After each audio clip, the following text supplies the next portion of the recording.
Biological reaction या feedback कह लें, ये है जो कि आपके हाथ में नहीं होता है। It is normal. इसका ये मतलब नहीं है कि हमें घबराने की बीमारी है और अगर हमारे साथ ये हो रहा है तो हम नहीं कर पाएंगे। नहीं, ऐसा नहीं है। Whenever you leave your comfort zone and you enter the zone which is called fear zone, all of these things happen. First thing which happens is when you feel underconfident. Second thing which happens is you feel people will think bad about you and you start questioning yourself. Please know that this is a normal brain response for a situation that you are in and you were never in before. Please know that this is a normal body reaction to sweat, to have dry mouth and shivering body. अगर आप किसी ऐसी situation में हो तो presentation, जब आप अपना मटेरियल प्रिपेयर कर लेते हैं, उसको एस कर लेते हैं, प्रैक्टिस कर करके पता होता है अब हम ये बोलेंगे, और उन चीज़ों के लिए भी प्रिपेयर होते हैं कि ऑडियंस में से कोई क्वेश्चन आया तो मुझे क्या करना है, और अगर उस क्वेश्चन का जवाब नहीं आया तो मुझे क्या करना है। ये सब चीज़ों को प्रिपेयर कर लेते हैं। Then comes that day when you have to present yourself. ये एक तीसरा और कंप्लीटली डिफरेंट प्रोसीजर और इवेंट है। ये आपको घबराहट देता है। तो सबसे पहले तो ये रिकॉग्नाइज कर लें कि ये होगा। आफ्टर दैट वंस, अब देखते हैं प्रेजेंटेशन की कैसे जाती है।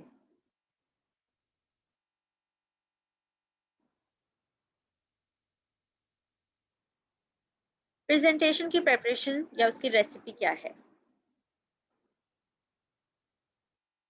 4 चीजें हैं, जिसमें से एक चीज है ग्राउंड वर्क के नाम से, एक स्पीच के नाम से, क्वेश्चन एंड आंसर के नाम से और विजुअल्स के नाम से। ये वो चीजें हैं जो आपकी प्रेजेंटेशन की जो फेज है उसको उसके लिए आपको बहुत अच्छा प्रिपेयर कर सकती हैं। ग्राउंड वर्क में क्या चीज आती है, इसको लिख लीजिएगा। ग्राउंड वर्क में एक हमारे पास है एक्रोनियम मीट पाई। इसका मतलब मैं डिस्प्ले करूंगी और हम वन बाय वन आपसे डिस्कस करेंगे कि ये इसके जो मीनिंग है इनका क्या मतलब है। ये है मीट पाई का मतलब। आप लोग चाहें तो इसकी पिक्चर ले लें, आप लोग चाहें तो लिख लें और इस डिस्कशन को भी लिख लें। नाउ वन बाय वन, सबसे पहले तो इस स्लाइड को देखें और समझें कि ये किसके बारे में बात हो रही है। ये उसके बारे में बात हो रही है जो प्रेजेंट कर रहा है, या उसके बारे में बात हो रही है जो स्टूडेंट्स हैं और लेक्चर ले रहे हैं? ये ऑडियंस के बारे में बात हो रही है। Thank you very much. Anybody else? हाँ जी, बिल्कुल ये ऑडियंस के बारे में बात हो रही है कि जाहिर है आप कुछ डिलीवर कर रहे हैं तो वो जो आपको सुन रहे हैं उनको मोटिवेट कर रहे हैं। ओके, तो कर कौन रहा है? आई थिंक हाँ जी, बोले आमना। सॉरी आई थिंक जहाँ तक मुझे समझ आ रही है दोनों के बारे में बात हो रही है, शाबाश, यस, दोनों के क्योंकि बारे में। एग्जैक्टली जब तक वो मोटिवेट नहीं करेंगे तो वो ऑडियंस जो है वो एजुकेट नहीं होगी या वो सीखेगी नहीं। ये दोनों पे डिपेंड करता है कि वो कैसे डिलीवर करते हैं अपनी प्रेजेंटेशन को और ऑडियंस कैसे उसको पिक करती है। ये दोनों के बारे में बात हो रही है, बिल्कुल ठीक। मेरा ग्राउंड वर्क यानी कि मेरी जो प्रेपरेशन ऑफ प्रेजेंटेशन है वो मीट पाई के रेसिपी के थ्रू होनी चाहिए। अब एक प्रेजेंटेशन तो मैं ऐसे भी बना सकती हूँ कि उसमें पूरी बुक ले जाकर पेस्ट कर दूं और उसको पढ़ दूं। कुछ प्रेजेंटेशंस की ना डिमांड होती है। वैसे मैं आप लोगों को एक बात बताऊं, कुछ सेमिनार बैकग्राउंड की जो प्रेजेंटेशंस होती हैं उनकी डिमांड होती है कि उसमें टेक्स्ट ज़्यादा हो, मगर फिर भी उसको कंट्रोल किया जाता है। लेकिन कुछ प्रेजेंटेशंस बिल्कुल ऑपोजिट और ज़्यादातर प्रेजेंटेशंस विदाउट टेक्स्ट बनाई जाती हैं। तो बनाने वाले का ग्राउंड वर्क होगा जो कि स्टूडेंट्स को इफेक्ट करेगा। नाउ मोटिवेट कैसे करूंगी मैं आपको? आप अपने बेला, आप अपने स्टूडेंट को मोटिवेट कैसे कर सकते हैं? I think depends on the topic. Topic ऐसा होना चाहिए जिससे उनको मोटिवेशन फील होनी चाहिए कि हाँ ये चीज मुझे सीखनी है।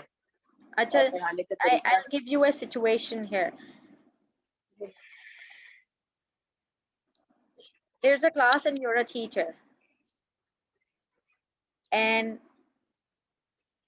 as a normal human being, a normal student, I don't want to study. कोई बच्चा मोटिवेट नहीं होता पढ़ने के लिए, चाहे वो किसी भी एज का हो।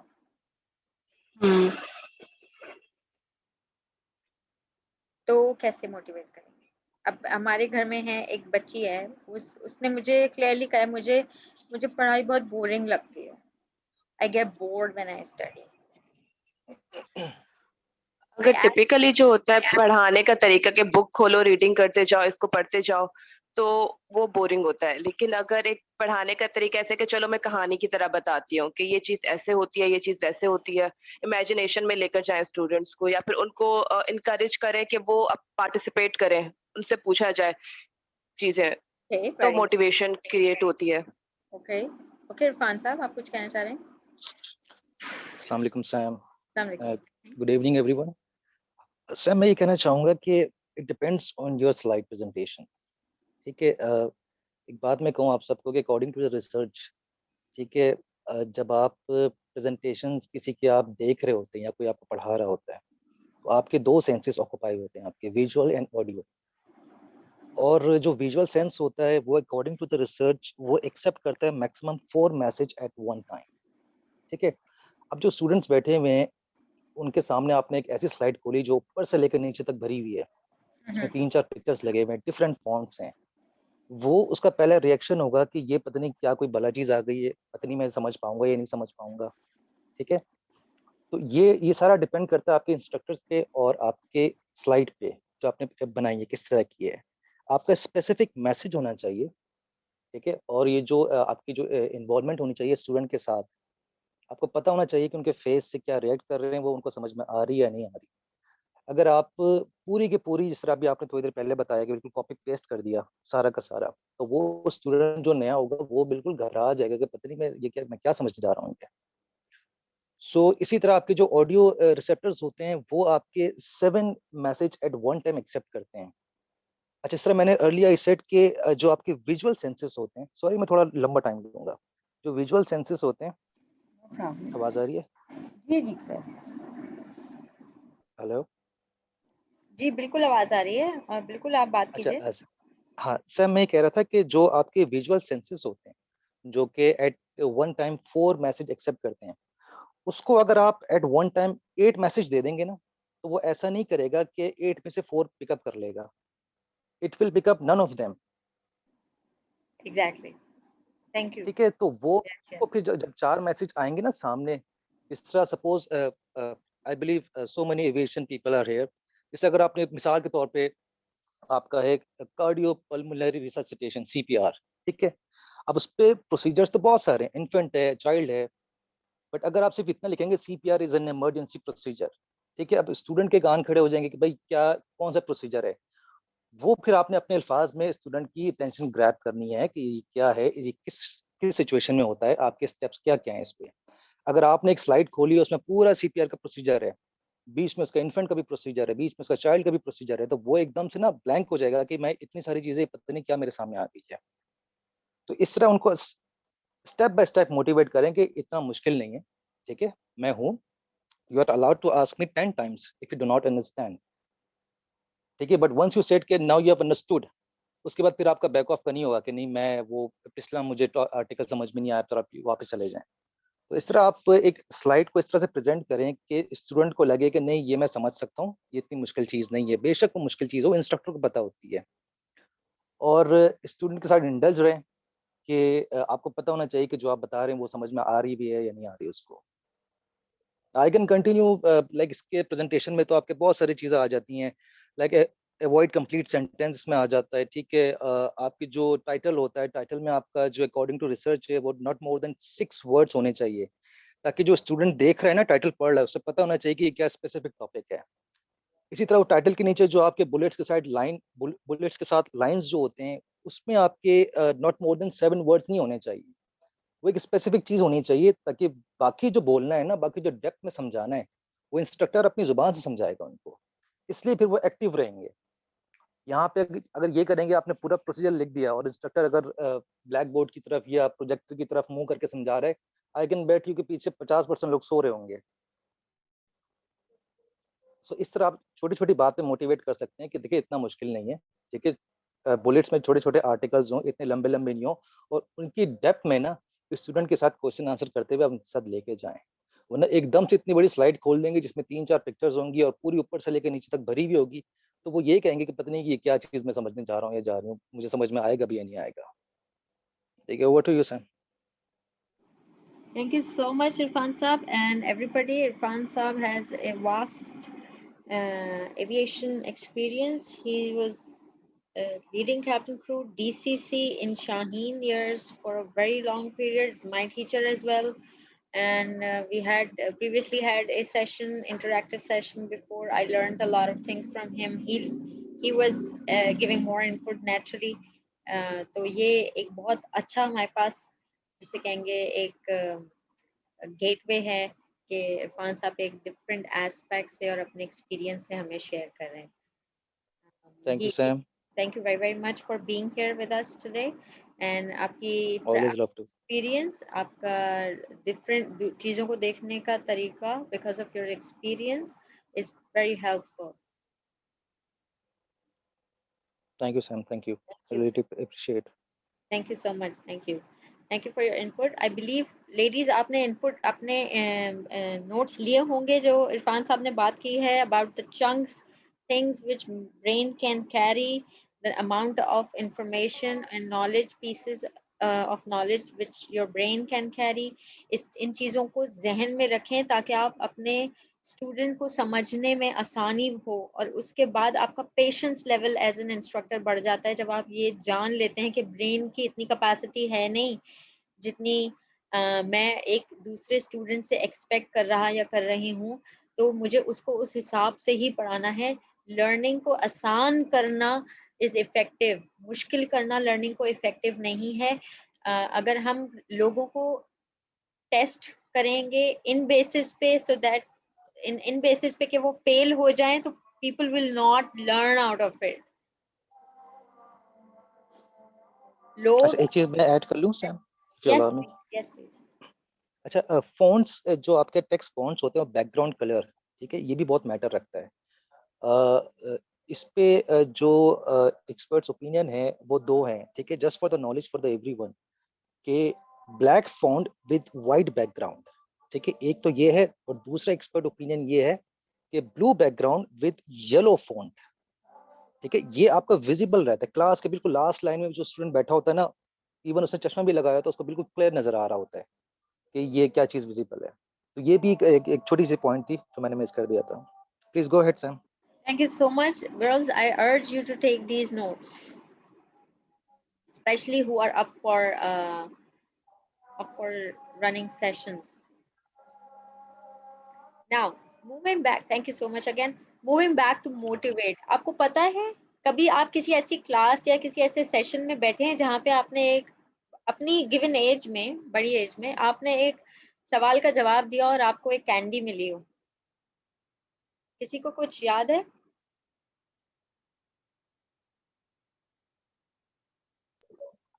हमारी यूनिवर्सिटी में जब प्रेजेंटेशंस हुई थी उसमें एक ग्रुप था जिन्होंने इनकरेज करने के लिए ऑडियंस को कि वो इंगेज रहें, उसमें उन लोगों ने जूसेस दिए थे। जो जो लोग क्वेश्चंस कर रहे थे और जो इंटरेक्ट कर रहे थे उनको वो जाके जूसेस के सैंपल्स देते थे। तो उस क्लास में इंटरेक्शन तो बहुत बढ़ गया होगा। जी, सब बोल रहे थे। और जिनको नहीं भी आना था और नहीं भी समझ आ रहा होगा वो भी बोल रहे होंगे। जी, नॉर्मली जो डम से डम क्वेश्चन था वो भी कर रहे थे क्योंकि उनको था कि हम लोग भी थोड़ा बहुत पार्टिसिपेट करें। ओके ओके, नॉर्मली जो लोग नहीं भी बोलते हैं वो भी बोलने लगते हैं जब वो ऐसे मोटिवेट फील करते हैं, रिवॉर्ड आता है जब उनके पास। प्लीज अंडरस्टैंड कि ह्यूमन बिहेवियर ऐसे डिराइव होता है। हम अब किसी भी एज में हो, हमें जब रिवॉर्ड मिलता है तो हम ज़्यादा मेहनत करते हैं ताकि हमें रिवॉर्ड मिले, and it's a good technique to motivate your students.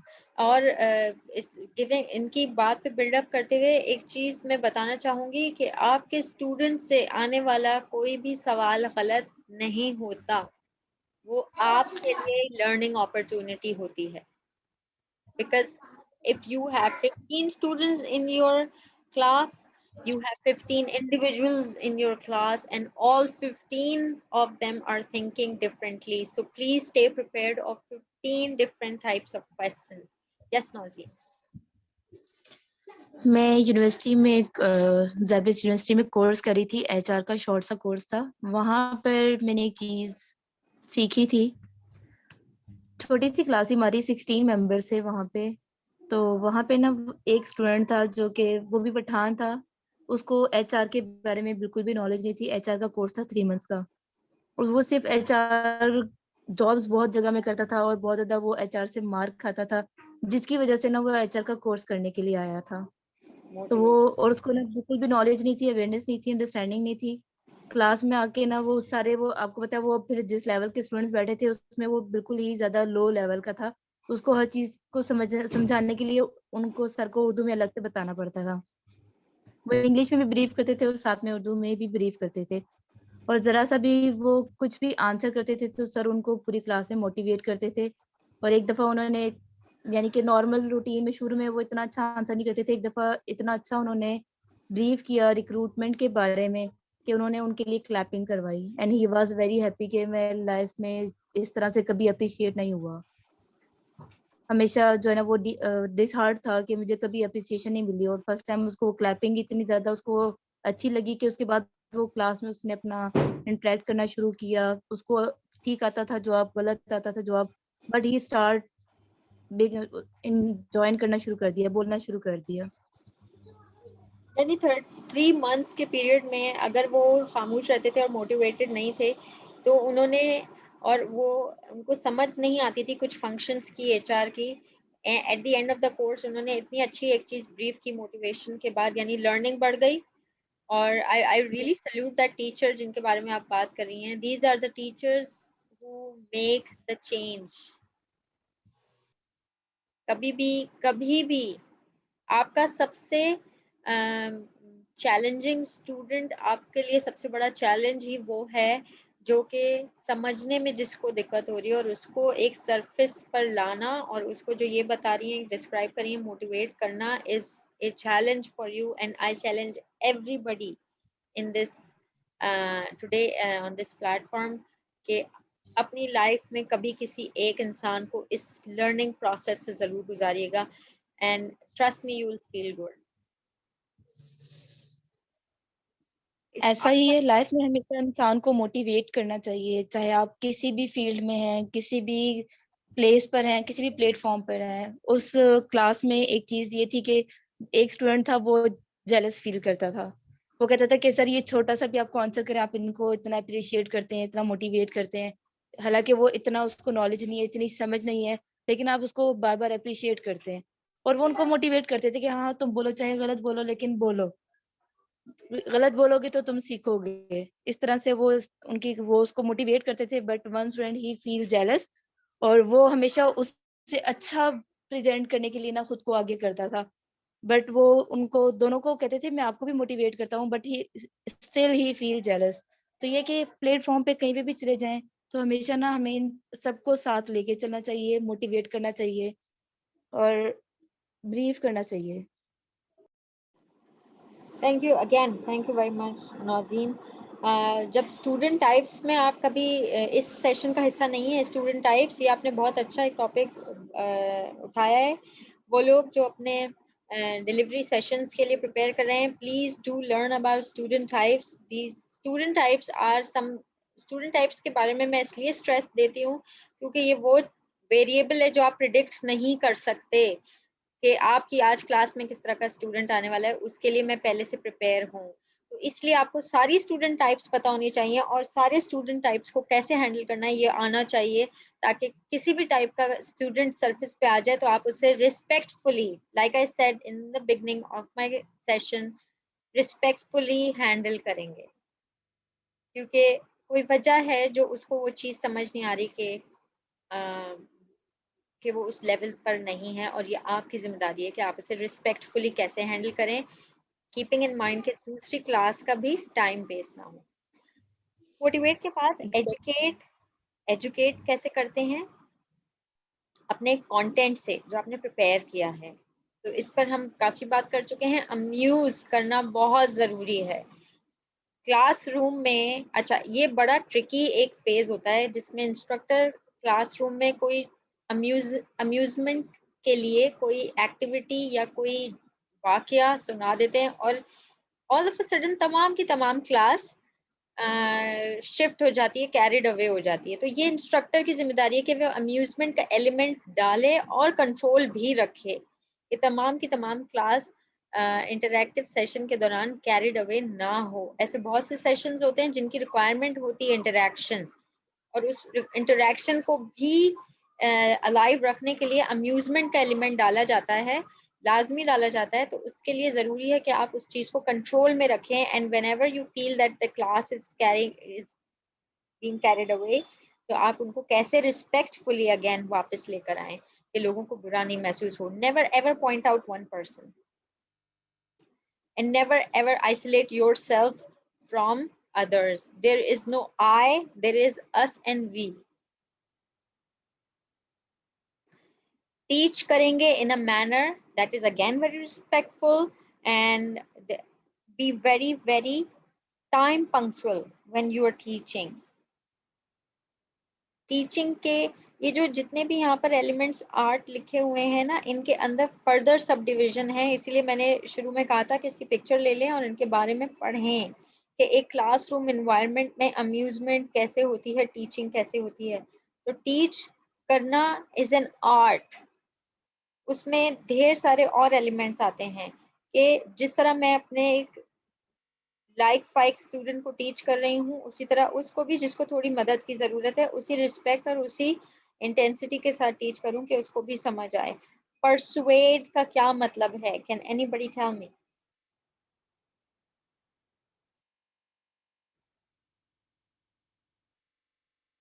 Convince करना का क्या मतलब है? आई थिंक सो कन्विंस करने से यही होगा कि हम अपनी बात से कितना दूसरे इंसान को कायल कर रहे हैं इस चीज के लिए कि जो हम उसको बता रहे हैं वो उस पर ट्रस्ट कर रहे हैं। Very good, thank you. Warda, convince कैसे कर सकते हैं हम किसी को?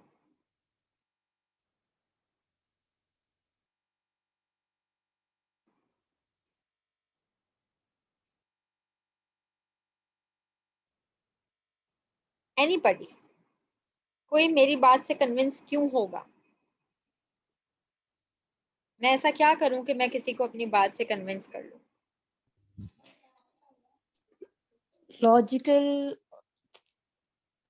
लॉजिकली हमें प्लान कर ऐसी लॉजिक्स देनी पड़ेंगी कि अगला बंदा, सबसे पहले अपनी लॉजिक्स प्रिपेयर करनी पड़ेंगी कि मैंने किस चीज के लिए कायल करना है। Okay, thank you. एक मिनट दीजिएगा। सुमेरा, आप कुछ कह रही थी? मैम, हमारा नॉलेज इसमें बहुत ज्यादा अहम है कि आप जाहिर है किसी को किसी चीज के लिए कन्विंस करें, आप सिर्फ बोल के कन्विंस नहीं कर सकते। आपके पास ऐसे एग्जाम्पल्स होनी चाहिए, ऐसे इंसिडेंट्स होने चाहिए कि आप उनसे शेयर करें, तो ये एक तो जो हमारे स्टूडेंट्स हैं वो उनकी अटेंशन आएगी इस तरफ, और फिर हमारी एग्जाम्पल से वो कन्विंस होंगे। ठीक है, थैंक यू जी। इरफान साहब।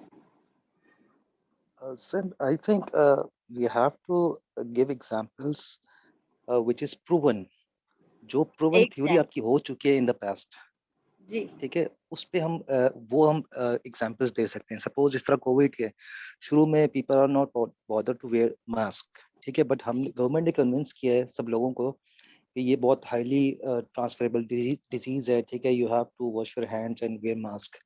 फिर लोगों ने जाके देखा पास्ट में कि इतने सारे लोग मर चुके हैं, तो फिर हमारे साथ कहीं ऐसा ना हो जाए, ठीक है। लोगों ने देखा, प्रूव हो चुका था वो, ठीक है। अप्रूव हो चुका था, लोग रियलाइज कर चुके थे कि नहीं ऐसा है, ऐसा होता है, फिर लोगों ने थोड़े से प्रिकॉशंस लेना शुरू कर दिए। सो प्रूवन चीज़ों पे अगर हम उनको एग्जांपल्स दें, ठीक है, बजाय इसके कि कोई हम खुद से स्टोरी बनाएं, तो स्टूडेंट उस पे ज़्यादा फोकस करता है, बिकॉज उसे पता होता है कि ये चीज़ प्रूव हो चुकी है। Excellent, thank you very much. इस परसुएड और कन्विंस करने के ऊपर मैं ऑल 10 पार्टिसिपेंट्स, इनफैक्ट 11 पार्टिसिपेंट्स को एक असाइनमेंट दे रही हूँ। अपने नोटबुक्स पे लिखिएगा, air travel is the safest mode of travel. Second safest mode of travel. 24 hours का आपके पास टाइम है। कन्विंसिंग सा नोट या 1 A4 पेज पे टाइपिंग करके मुझे भेजेंगे। मुझे Sam, could you please repeat the question? Yes, the question of your assignment is, Amna, I am giving an assignment, 24 hours का ये assignment है, कन्विंस करना है। मैं स्टेटमेंट दे रही हूँ, उस स्टेटमेंट को जैसे इरफान साहब ने कहा, नंबर्स, स्टेटिस्टिक्स के साथ, प्रूवन फैक्ट्स के साथ कन्विंस करें मुझे। कन्विंसिंग सी पैसेज या ऐसे या आर्टिकल लिख के दें कि air travel is the most safest mode of travel.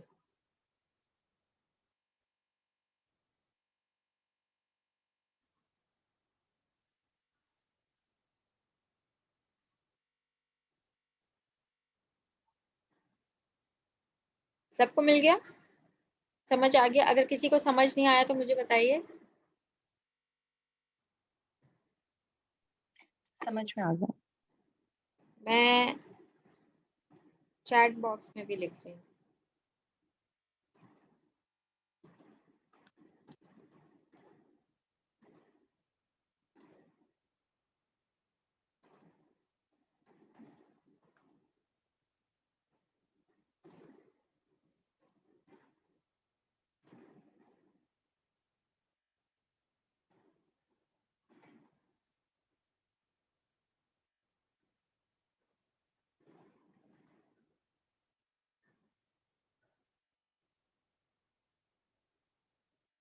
Chat box में लिख दिया है और ये आप पेज के ऊपर इनबॉक्स में भी जमा करा सकते हैं।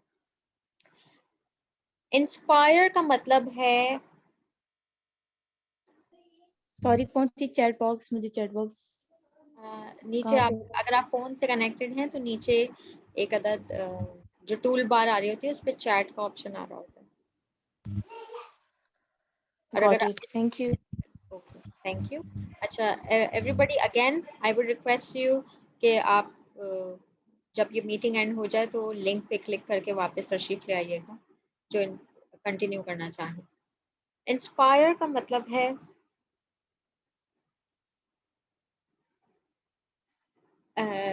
Show and tell. जब तक आप कोई काम करके नहीं दिखाएंगे, लोग करने के लिए इंस्पायर नहीं होंगे। For example, I, in my capacity, I tell somebody at my workplace or my colleague, भाग के जाओ नीचे से होटल से चाय ले आओ। उसकी जेडी में नहीं है, वो नहीं करेंगे। करेंगे तो वो दिल से तो नहीं करेंगे।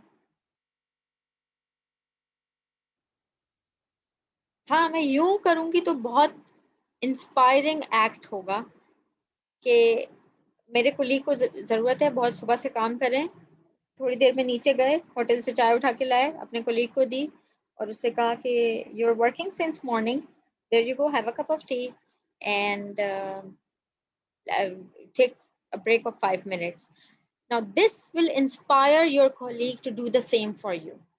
This trick applies in a classroom environment in a similar manner, that you have to inspire your students to do things you want them to learn, to do things which are in your subject, and also to do things which generally people are supposed to do, but These days you see that they are not doing it. For example, when I went to the UK for my course, there was this huge academy, and there were no, which we in third world call general staff.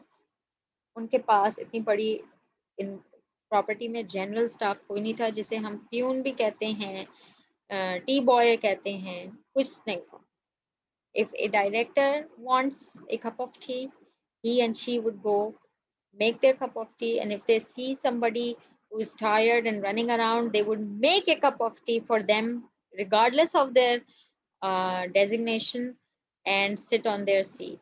And at the end of the day, at 5:30 dot, 5:30, everybody give across the board, any designation would empty their waste bins out, put new bag in their own waste bins, and take the trash out of the academy.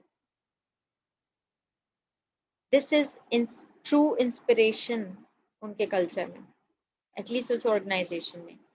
And this was the reason there was nobody there as a person who was running around like in our organizations. So this inspires people. अगर मैं अपने classroom को से निकल रही हूँ और सारे लोग निकल रहे हैं, और मैं अगर वेस्ट बिन खाली कर देती हूँ, तो मैं इसलिए नहीं कर रही कि मुझे लोगों को शर्मिंदा करना है. मैं इसलिए कर रही हूँ ताकि आज मैं करके दिखाऊंगी तो लोग करेंगे. Next is to inform people. You keep informing them. This is your job as an instructor, that as and when a new information comes, you keep informing your students. And again, entertain. It comes. You do not have to use humor to entertain. You can use various video clips. You can use refreshing video clips and stats to share with them जो उनके interest की हो. For example, कभी कभी आप ladies की whole ladies की class है, आप ये बता सकते हैं उनको कि इस garment की organization और इस garment की जो organization जो कि आपस में competitors हैं, उनकी sales आजकल ऐसी जा रही हैं. उन्होंने आजकल ये marketing technique use की है अपनी sales increase करने के लिए. ये चीजें बहुत लोगों को entertain करती हैं. थोड़ा टॉपिक से हटकर कुछ piece of information and then something refreshing. So this is what your groundwork is. Speech and Q&A में 3 चीजें आती हैं speech के अंदर. इनको जैसे हमने शुरू में कहा था बहुत सारे 3 के एलिमेंट्स आएंगे. अब ये 3 P's कवर किए थे, अब हम 3 T's कवर कर रहे हैं. इन 3 T's में this goes something like this, that you tell your audience what are you going to tell them. For example, I'm going to tell you how to learn a table of 2. Then you tell them. यानी कि अब उनको आप 2 का table पढ़ के बताएं और याद करवाएं. And after you're done, you tell them what you told them. कि आज हमने आपको 2 का टेबल ऐसे ऐसे ऐसे याद करना सिखाया. इस टेक्निक के तहत आप कोई और से भी डिजिट का टेबल याद कर सकते हैं. आपकी प्रेजेंटेशन चाहे वो किस भी ऑर्गेनाइजेशन में किस भी टॉपिक पे हो, इन 3 T's के ऊपर डिपेंड करती है. पहले आप उन्हें बताते हैं कि आप क्या बताने वाले हैं. लोगों को पता होना चाहिए what's in it for me, मेरे लिए इसमें क्या है.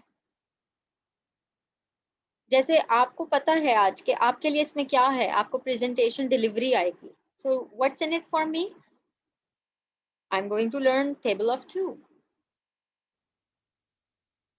And then you're going to help them and make them learn the table. And once they're done, you're going to summarize it and you're going to tell them कि ये आपने आज 2 का टेबल याद किया और इसको याद करने की टेक्निक ये थी. So that's how people will remember most of the content of your delivery. ये वही चीज आ गई. Tell them what you're going to tell them. कैसे होता है, इसके फर्दर पार्ट्स हैं, इसकी पिक्चर ले लें. जब मैंने एक चीज पूछी थी कि कैसे आप मोटिवेट करते हैं अपनी ऑडियंस को, तो इसमें सबसे पहला जो पॉइंट यहाँ पे मौजूद है वो है इग्नाइट का. इग्नाइट का मतलब ये है कि आप लिटरली अपने ऑडियंस को ऐसी कोई सरप्राइजिंग न्यूज, कोई स्टैट, कोई पीस ऑफ इंफॉर्मेशन ऐसी देते हैं कि जो उनके ब्रेन एकदम से कनेक्ट होते हैं आपके साथ बिगनिंग ऑफ प्रेजेंटेशन में, और वो फौरी तौर पे आपके इंटरेस्ट अपना सारा का सारा डेवलप कर लेते हैं। जैसे कि बहुत से एड्स होंगे जिसमें आपने देखे होंगे सोशल मीडिया पे, न्यूज़पेपर पे बड़ा बड़ा लिखा होता है डिड यू नो। जब भी आपकी एक डिड यू नो पे नजर पड़ेगी, आप मजबूर हो जाएंगे कि आप आगे भी पढ़ें। That is called igniting factor. Need, you tell your audience the need कि आपको इस चीज़ की ज़रूरत क्यों है। टाइटल की सर ने भी बात की थी, इरफान साहब ने, टाइटल की ऑफ प्रेजेंटेशन, कलर्स, फॉन्ट, क्या उसका साइज, कितने नंबर ऑफ वर्ड्स उसके अंदर होने चाहिए जो कि कैची हो, रेंज, आपका सब्जेक्ट जो आप बताने वाले हैं वो कितने रेंज का, इन डेप्थ बताने वाले हैं, स्पेशलाइज्ड बताने वाले हैं, कितना ज़्यादा पढ़ाने वाले हैं। And then objective of your own presentation and topic, कि इसके ऑब्जेक्टिव क्या होता है, जो लोगों को बताता है कि इस एंड ऑफ दिस प्रेजेंटेशन मुझे क्या स्किल समझ आने लगेगा। टेल देम के अंदर आप क्या बताते हैं, एक के बाद एक का फ्लो, आपकी जितनी स्लाइड्स हैं उनके दरमियान क्या फ्लो है, लिंकर्स हैं, जैसे ये स्लाइड्स आपके सामने चल रही हैं, इनमें एक लिंक बना हुआ है, जब भी आपको ये चीज़ें समझ आ रही हैं। मीटिंग एंड होने वाली है, दोबारा आ जाइएगा।